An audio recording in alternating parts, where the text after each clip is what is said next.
and he's talking on the phone. So go ahead, Carl. You can introduce him now. Okay.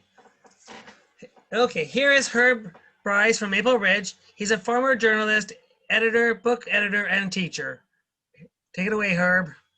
Yay! Hello, everybody. Thank you for the opportunity. And there's something on my screen I don't need, and I'm getting an echo. And I'm going to do a whole bunch of changing here because of all of this. So I got two programs on.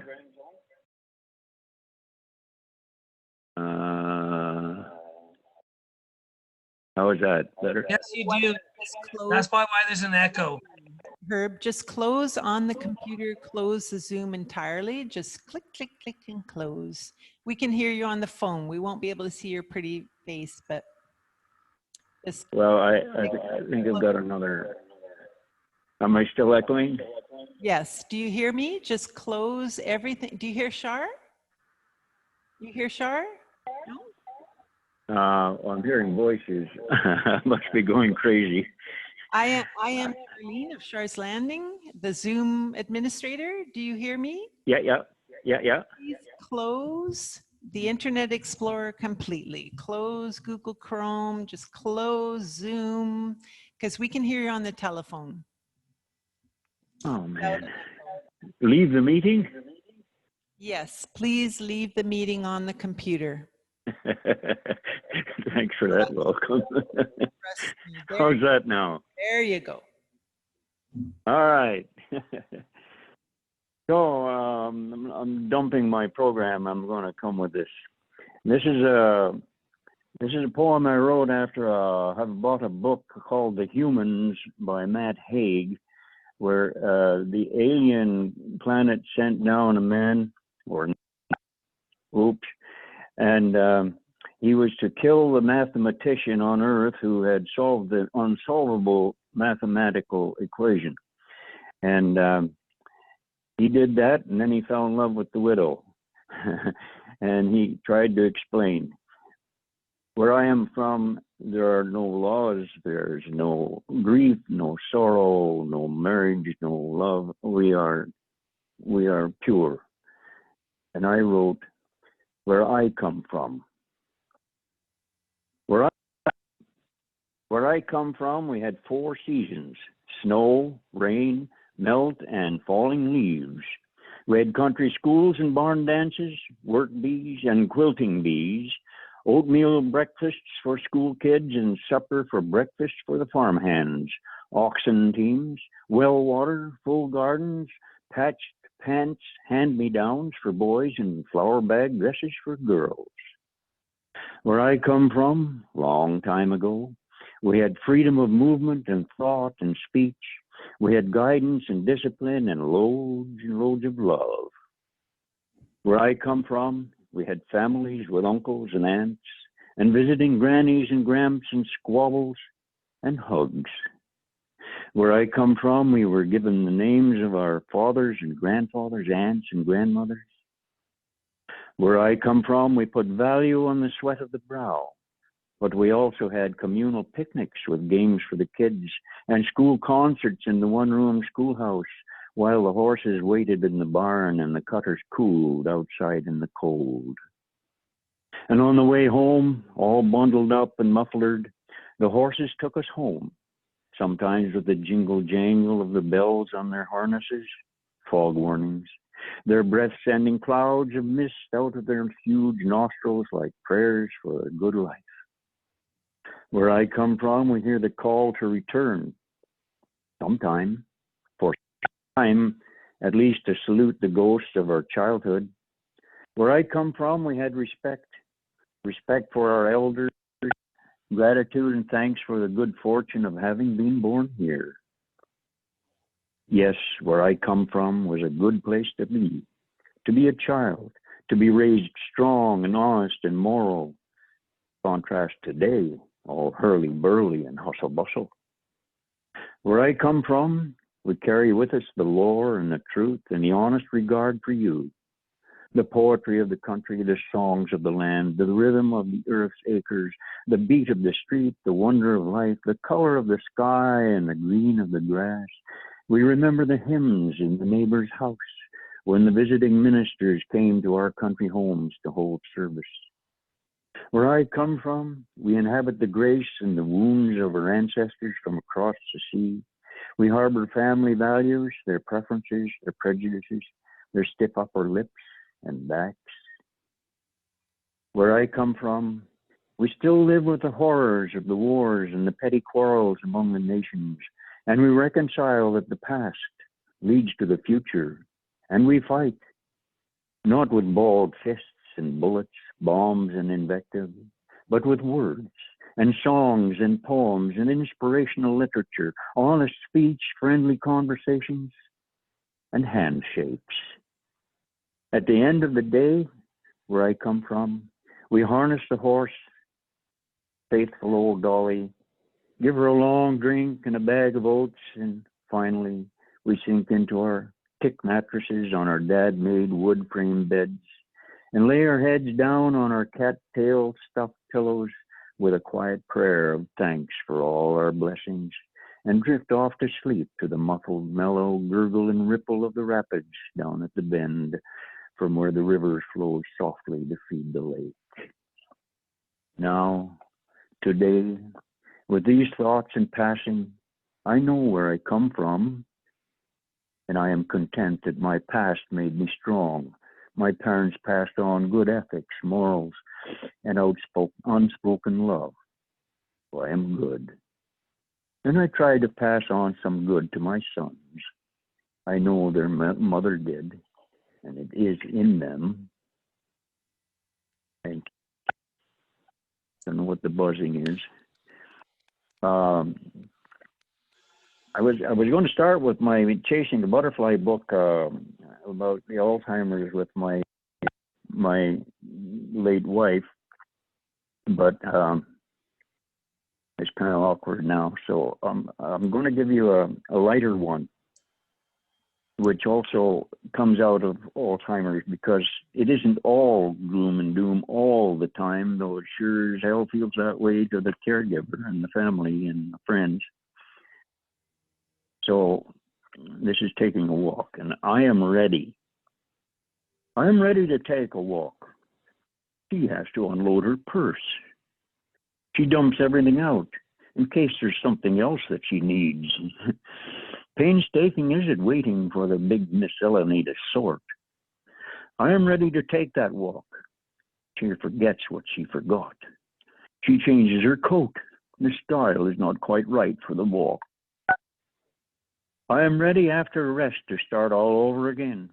She taps her toes as she sits. The delay is obviously me.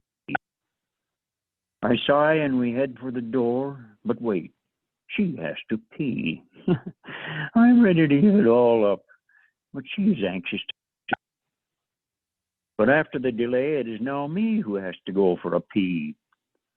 I come back out, I'm ready to go, but she is fixing her hair. I heave a sigh and I take a chair, and she says, "There, I want to give up on the walk. It seems not to be worth." But she says, "Come on, dear. To miss our chance would be it." We're ready to go. I open the door. The rain comes sweeping in. Now I keep getting this buzzing. I don't know whether I'm on air or not on air. Can anybody talk to me? We can hear you. Are you on a cell phone, or what are you on? Because it might be your phone. It sounds like it's dying or something, but it sounds great. Sorry? Keep on. It sounds good, Herb. Okay. I don't know what my time is like. So this is a performance piece, and you're going to miss the performance. But back in the day, I worked at the Hamilton Spectator on the editorial desk, and Ann took up real estate, and we had 3 small sons. And so we took a celebration one time and went to Toronto, and we found the Smoky Jazz Bar. Old-fashioned smoky jazz bar, after hours. We find a stool at the horseshoe counter, semi-circling the stage. The buzz of anticipation is physical. The intro act is tinkling the ivories, and the player's voice is kissing each note. My wife tingles excitement. She who loves the chill and the thrill of the Coltrane and the Brubeck and the Clark Terry and the Duke and the Count, and tonight it is the Count. Oh, only it isn't the Count. And then the explosion that is Joe Williams standing in for the Count, who is unaccountably incapacitated, and the opening strains of the Count's band and the sheer beauty of it all brings tears to her eyes. Oh, to hear it live. And then Joe steps into the limelight, and then he opens his mouth, and those unexplainably magnificent notes pierce the smoky air and hang there, a collective cloud of sound. And that saxophone, that magnificent, mellow, old, beaten-up, travel-worn saxophone wails and moans its jazzy, throaty wail, and the smoky atmosphere dances with the beat and sings its way into our very souls. And the drums pick up where the sax leaves off, and Joe's aide comes up behind my Annie with one single red rose and presents it to her. And my Annie is ecstatic, and she hopes the sax will never cease wailing and that Joe will sing to her forever.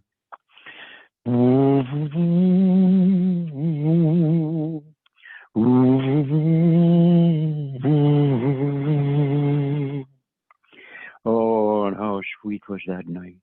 How sweet. Oh, we had fed our souls and come away renewed and refreshed, and incapable of ever forgetting that magic night. Ah, that magic night. Even today, that haunting sax and that deep blues voice wails in my head.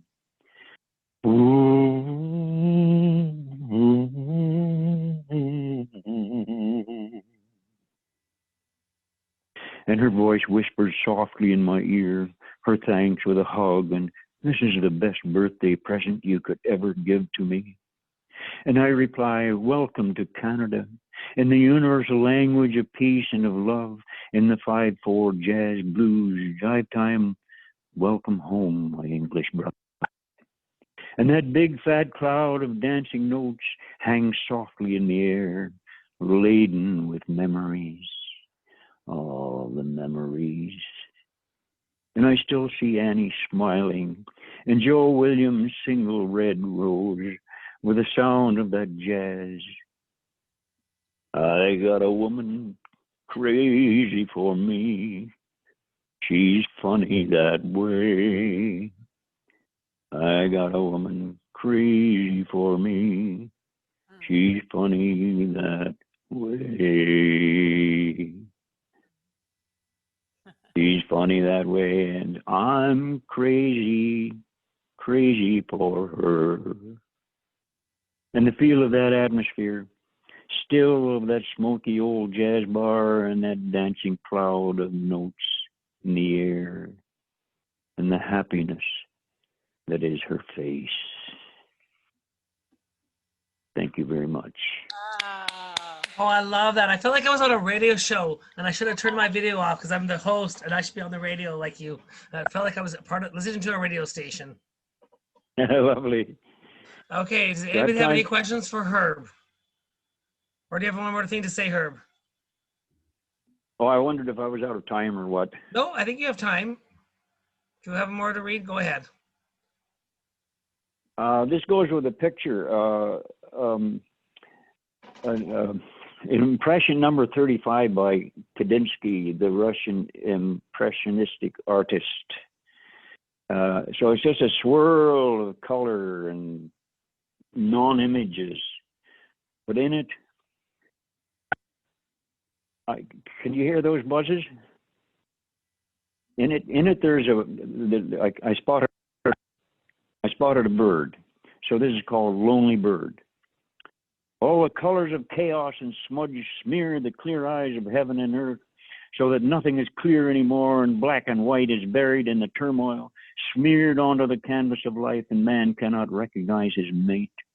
But in the turmoil, the colossus of modern art, in the disharmony of colors arguing against blending, the lonely bird sings. His voice rises above the cacophonic pandemonium as the musical notes fall from their clefts in the stream, their horror of loss and abandonment. Yet the lonely bird sings, a lonely herald of hope and a vision of renewal and peace. Listen, listen to the lonely bird sing.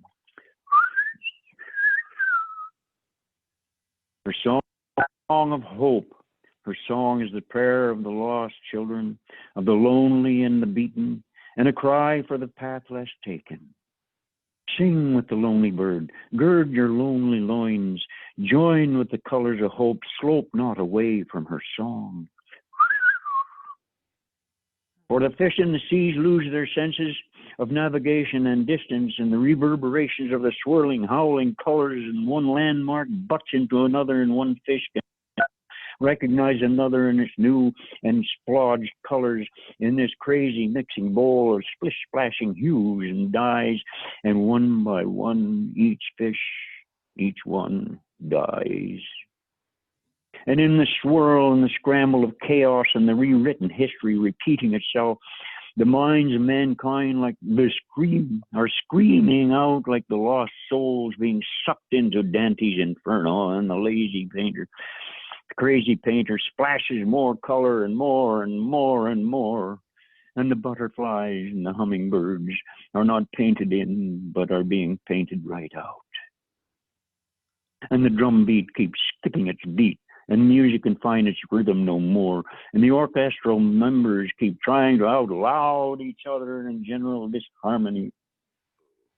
And yet, the lonely bird sings. Her song is a song of hope. Her song is the prayer of the lost children, of the lonely and the beaten, and a cry for the path less taken. Sing with the lonely bird, gird your lonely loin, join with the colors of hope, slope not away from her song. Listen to the lonely bird, sing, sing with the lonely bird.